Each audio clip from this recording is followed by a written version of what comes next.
So it's very much a fluid situation and a devastating one here in Louisville tonight. What we do know for certain is that the FAA has put a temporary flight restriction in place that goes from 1 p.m. to 6:30 p.m. Tanya, throughout the afternoon, I spoke with a witness. I spoke with a neighbor here on Main Street. I even spoke with the local school district.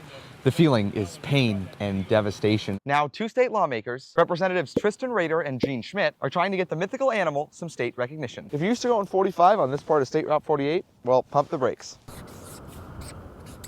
It's now 35. I do want to point out something, that Middletown police have focused a lot of their attention in this investigation on that yellow house. It's not as simple as the water just rising up out of the Ohio where I'm standing.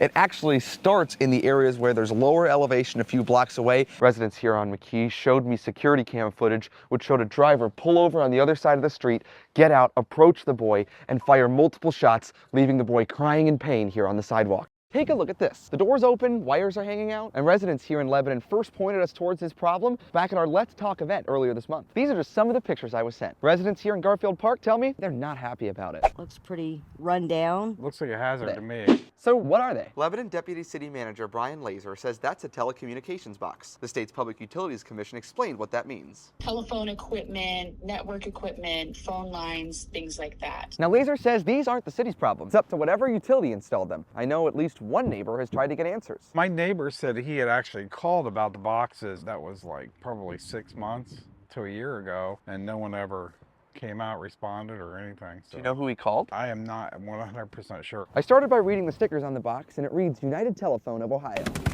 Through internet searches, phone calls, and emails, I learned the carrier has exchanged hands multiple times. Eventually, I was pointed in the direction of a company called Brightspeed. Brightspeed is listed as the incumbent local exchange carrier on the Public Utility Commission's map for the Lebanon area. I reached out to Brightspeed and told them about the problem. We were there as a Brightspeed worker fixed one box. The company said that several of the other damaged boxes belonged to different providers. The state's utility commission says if you still need help, give them a call. If they've reached a dead end, if they've tried reaching out and gotten no response, they can contact us and one of our investigators can help follow up. Reporting in Lebanon, Sam Harasimowicz, WCPO 9 News.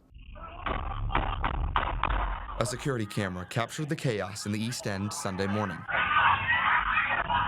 One of the cameras caught the audio when the shot started. So you hear someone panic and then shots ring out and then everyone starts screaming. Gage Skillman owns a business right by Riverfront Live where 9 people were shot. It's hard to process it. You definitely don't want to see any of this ever happen. City leaders came together in support of the victims and to voice their frustration with the violence. It's horrific.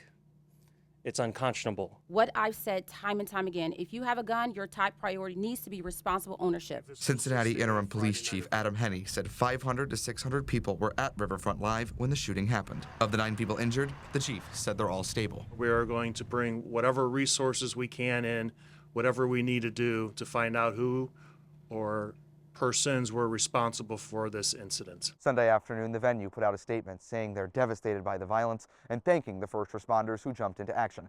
Hours after the shooting, I spoke with the venue's owner. I don't think it sunk in until the last couple hours is just how helpless and just how scary it is, because you're helpless. There's nothing you can do. Timothy Jordan said he was at the venue when the shooting happened. We learned from social media that the event was a birthday celebration. I asked Jordan about security inside his venue. Everybody searched at the door. We know they came through the door. We go hands-on, we pat down, we have the metal detectors, but did they throw it over a fence? Did they walk around back? We don't know. Did they open a side door? We don't know. Jordan says he felt support from friends and loved ones in the aftermath of the violence. I got some calls from people I haven't talked to in years. We work hard to make it safe here, and it's for this to happen, it's a big deal to us. Reporting from Cincinnati's East End, Sam Harasimowicz, WCPO 9 News. It was just a cold winter. I don't really know. During one of the coldest winters in decades, David Stump and his family didn't have hot water in their home. We're on a fixed income and we just don't earn a lot of money. Hot water, we had to boil water and stuff, for dishes and baths and stuff. A Bethel police officer learned the family needed help. My dad told him their hot water heater was broken. The officer reached out to a local church. Help was just a phone call away.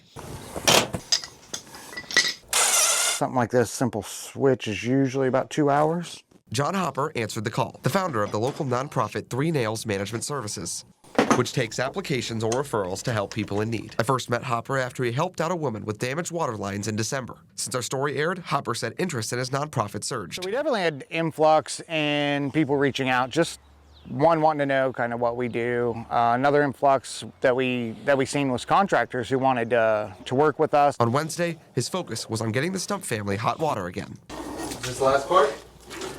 Oh, yeah, but this part takes the longest. And about an hour of work later, the welcome sight of warm water. I feel ecstatic. It is so great. Like I said, we're going to have a line to the shower today. How do you feel at the end of every project?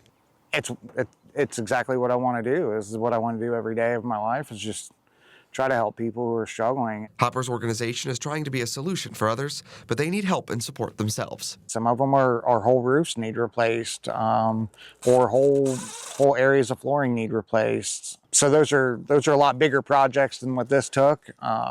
So it's just finding the resources to be able to make that happen. In Bethel, Sam Harasimowicz, WCPO 9 News. The city of Loveland, famous for its bike trails, the Little Miami River, and the Loveland Frogman. For decades, many have claimed to see a massive frog roaming around the Little Miami River. Well, some places have Bigfoot, and we have the Loveland Frogman. I've never seen the Frogman, but I have heard so many stories about the Frogman. Now, two state lawmakers, Representatives Tristan Rader and Gene Schmidt, are trying to get the mythical animal some state recognition. The two state reps, including multiple co-sponsors, introduced a bill to the State House last week. The bill would make the Loveland Frog or Frogman the state's official cryptid if it gets approved. I think it's really exciting because we all love myths. That would be awesome. For the entire state? Mm-hmm. What?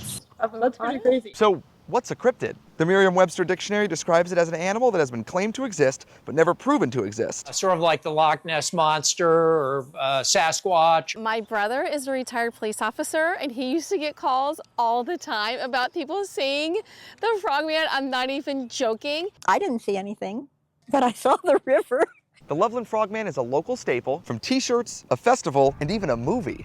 Plays done about him. I think there's even a few songs about him. Part of our logo, as you can see there along the wall back there. So we're all in for the Loveland Frog. For the bill to become law, it's got to hop a few lily pads first. It needs to go through committees, the state House and Senate, and then to the governor's desk, where his signature would make it official. Just make it the mascot, along with the cardinal. We have to have the cardinal in there too. In Loveland, Sam Harasimowicz, WCPO 9 News.